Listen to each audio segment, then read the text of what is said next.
I was the officer in charge of optical instrumentation at Vandenberg Air Force Base in the 1369th Photo Squadron. And as such, it was my duty to supervise the instrumentation photography of every missile that went down the Western Test Range. In those days we called them ICBMs, inter-county ballistic missiles, because most of them blew up on launch. And our job was to determine why they blew up, to provide the engineers good enough engineering sequential photography so that they could see what was wrong with the bird as it took off in flight. What we photographed up there affected me for the rest of my life and made a huge impact on my understanding of the universe and of governmental manipulation of our minds. The purpose of them was they were ballistic missiles. They were to deliver nuclear weapons on targets. That's what they were there for. We weren't launching real nuclear weapons. We were launching dummy warheads. They were the exact size, shape, and dimension and weight of a nuclear warhead. For my stunning achievement in finding a place where I could look back at Vandenberg Air Force Base from up north, and for figuring out how to transmit the timing up there, and for getting the thing set up, I was awarded the Air Force Guided Missile Insignia. I was the first photographic officer in the Air Force to get they called it the missile badge. And it was a highly coveted thing at the time. It was definitely in 1964, because Florence Mansman confirmed that, and he knew. He had written it down and knew the exact date of it. They counted down the missile. We heard engine ignition, lift off. We knew the missile was underway. And we were looking down southwest, and the missile popped up through the fog. It was just beautiful. And I hollered, "There it is!" And our guys on our M45 tracking mount with 180-inch lenses on it got it. And the big BU telescope swung over and got it. And we followed the thing, and sure enough, we could see all three stages of powered flight as they burned out and dropped away. And then, of course, to our naked eye, all we saw was a smoke trail going off into subspace as it headed off toward its target, which was EYEWITNESS Island, EYEWITNESS Atoll. So we whooped and shouted and heard the film wrap off in the BU telescope, and figured, well, that was our first big deal, and we got it. We sent the film back down to Vandenberg, and I don't know exactly how long it was after the event. It might have been a day or two. I was called into Major Mansman's office at the 1st Strategic Aerospace Division headquarters. And I walked into his office, and they had a screen and a 16mm projector set up. There was a couch, and Major Mansman said, "Sit down," and there were two guys, as I recall, two guys in gray suits, civilian clothes, which was fairly unusual. And Major Mansman said, "Watch this," and turned on the film projector. And I watched the screen, and there was the launch from a day or two before at Big Sur. It was quite exciting because of the length of the telescope. As the Atlas missile entered the frame, we could see the whole third stage, which has two rocket nozzles like this and one in the center, a gimbaled one in the center, fill in our frame from about 160 miles. That was pretty exciting optics. We watched that stage burn out, we watched the second stage burn out, we watched the third stage burn out, and into the frame came something else. It flew into the frame like this, and it shot a beam of light at the warhead, which is represented by my thumb here. Now, remember, all this stuff is flying at several thousand miles an hour. So this thing fires a beam of light at the warhead, hits it, and then this thing flies up like this. Meanwhile, we're all going like this, fires another beam of light, goes around like this, we're going like this, fires another beam of light, goes down like this, fires another beam of light, and then flies out the way it came in. And the warhead tumbles out of outer space. Now, I saw that.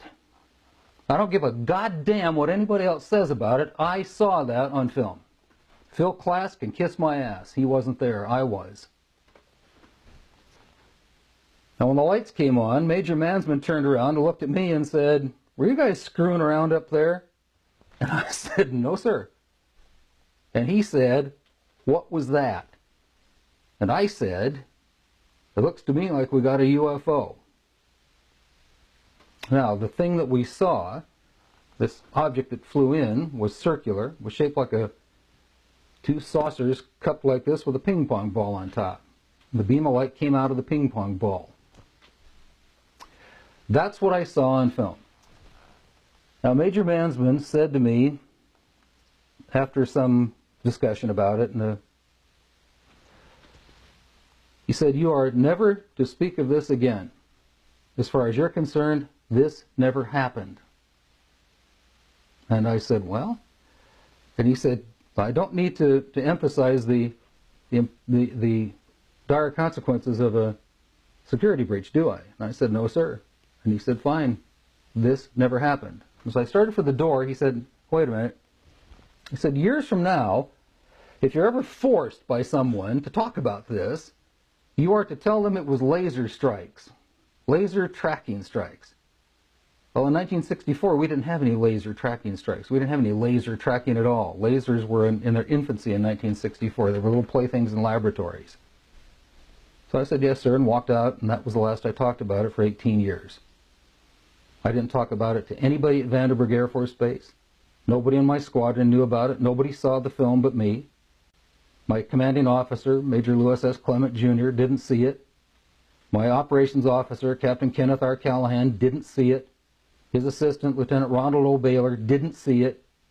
Their assistant, Chief Warrant Officer Guy M. Spooner, didn't see it. Nobody in my squadron saw it, and I didn't talk about it to anybody under direct orders from Major Florence J. Mansman, Jr. Consequently, no one at Vandenberg that I know of knows anything about this. That sounds real suspicious, doesn't it? Somebody should have seen it. Somebody should have talked about it. Well, they didn't. Because in those days, I didn't talk about top secret things that I was told not to talk about. There are things that I know about that I did in the service that I won't talk about to you now because they're top secret, and I could get my ass in trouble for talking about them. After 18 years, it occurred to me that I could talk about this one incident because nobody ever told me it was classified top secret. If you parse what Major Mansman said, he said, "You are to say this never happened." Well, that's not classifying it top secret, is it?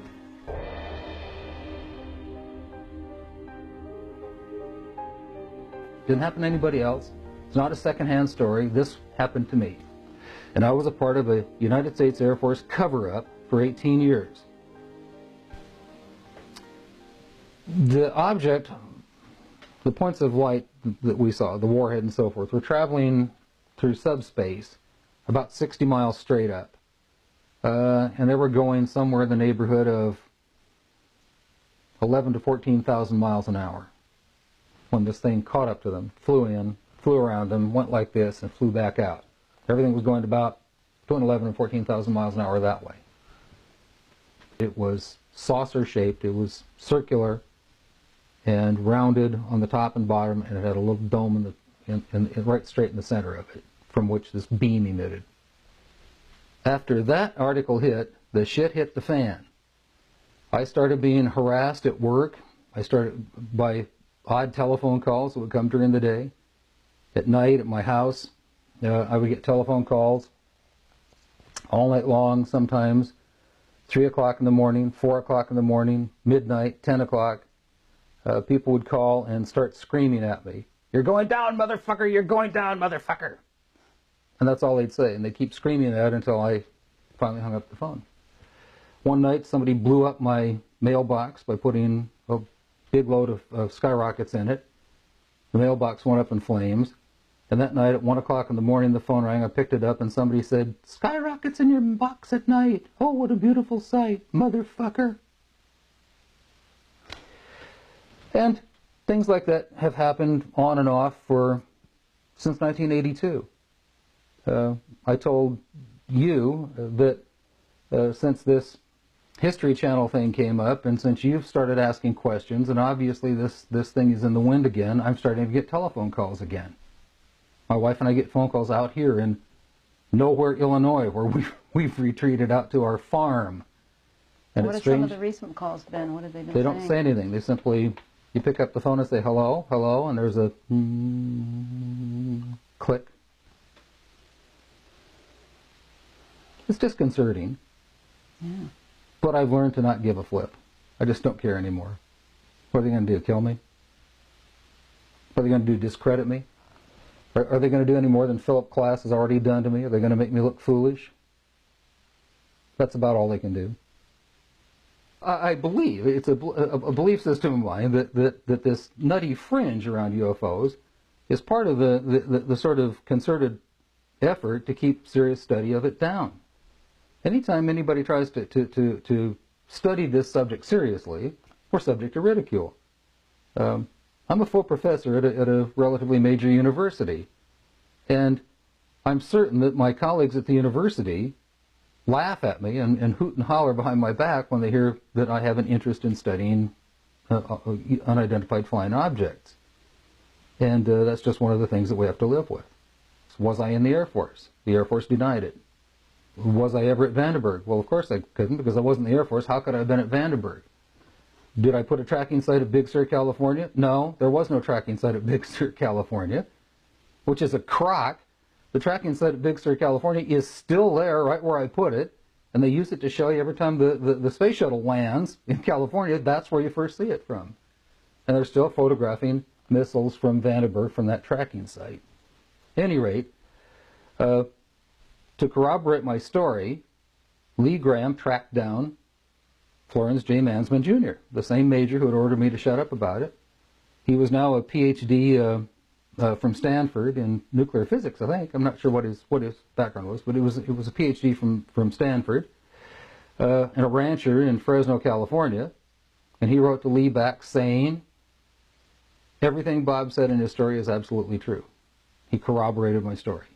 And he continued to do that year after year. Every time somebody brought it up, every time somebody would contact him, he corroborated my story by saying, yes, that's exactly what happened. It takes a lot of guts to do that. I became a fan of Sonny's. He's now deceased. He was my hero for a while. I wasn't in the room at the time, but what happened to the film is an interesting story in itself, as Major Mansman told me and other people. Sometime after I had gone, the guys in civilian clothes, and he said there were 3 of them. I remembered 2. He said there were 3 people from this agency, and I thought it was the CIA. He said, no, it wasn't the CIA, it was somebody else, and I never did find out who it was. He said what happened is this. They took the film and they spooled off the part that had the UFO on it, and they took a pair of scissors and cut it off. They put that on a separate reel, they put it in their briefcase, they handed Major Mansman back the rest of the film and said, here, I don't need to remind you, Major Mansman, of the severity of a security breach. We'll consider this incident closed. And they walked off with the film. Major Mansman never saw it again, and as far as I'm concerned, nobody else ever saw it again, certainly not at Vandenberg. I'm certain that it left Vandenberg and went somewhere else. Major Mansman, who was a very good reader of film, said that the feeling at the time was that it must have been extraterrestrial. That they assumed that the beam of light that struck the warhead, the dummy warhead, was some sort of plasma beam, because it looked like a plasma beam. And they were assuming that it was something like that.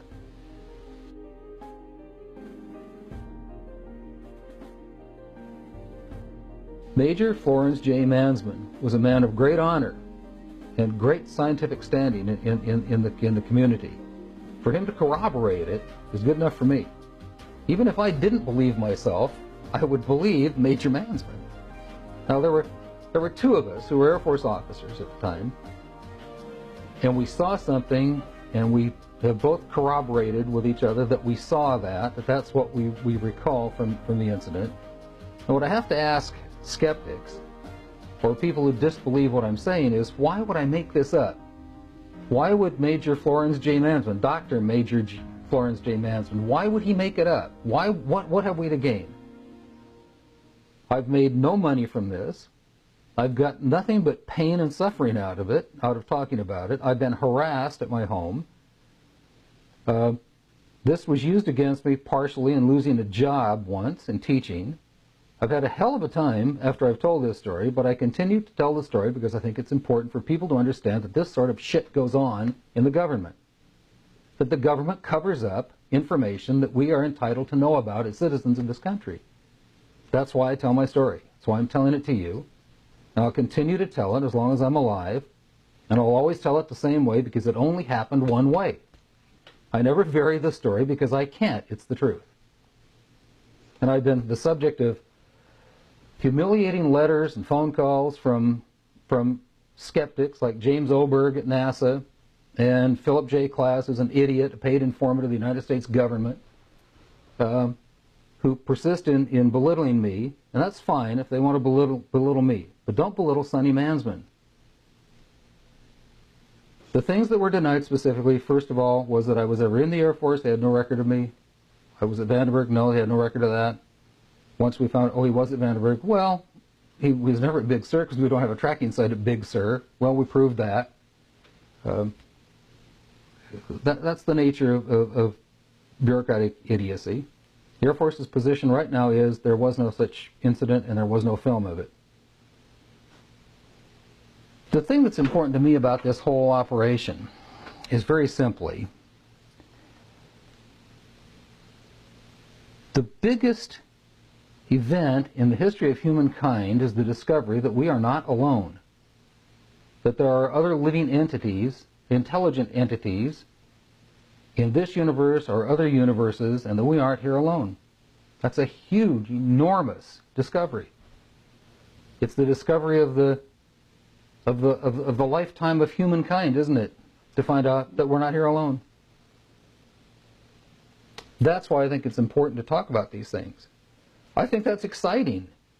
And I think that it's important for us as humans to come to terms, to grow up, Arthur C. Clarke's Childhood's End, to grow up and recognize that we may not be the paragon of animals after all. That there may be something out there that's bigger and more exciting than we are, and that just maybe, they're telling us something.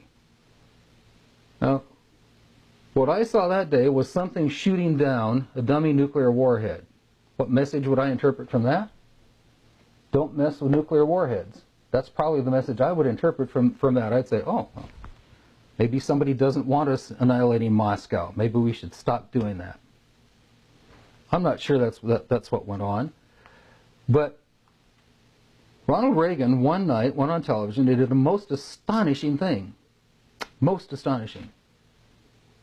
He stood up in front of America and said, we're going to build a defensive shield. We're going to call it SDI, the Strategic Defense Initiative. And its mission is going to be to protect us, to protect all of us. He said, Ronald Reagan said, we're going to share this with everybody. We're going to share it with the Russians. Ooh, our enemies, the guys that only a few years ago we were pretending to annihilate. Oh, suddenly we're going to protect them with a shield. From whom are we going to protect them? I just find some interesting patterns in life, and that's one of the patterns that I thought might be important. That perhaps that was the first shot across the bow, first warning shot from somebody saying, knock this off, kid. It's time to grow up. You don't want to annihilate this planet, do you? Could be. My take on what happened there is based on not only my own speculation, but having read other things and talked to other people over the intervening years, that maybe the whole thing had something to do with a preview of the Strategic Defense Initiative for Star Wars. It's another possibility, I suppose. If you agree that perhaps our paranoia is unfounded, and if we encounter beings with superior technologies, maybe we should embrace them and be nice to them because they might be showing us how to survive. Something turned those missiles off, and so they could not be put in a mode of launching. When I was the commander of a radar squadron up in Maine at Castle Air Force Station, Maine, we were right next door to Loring Air Force Base, was where they launched the B-52s and the Casey tankers and things like that. I had a lot of security friends over there at Loring who told me about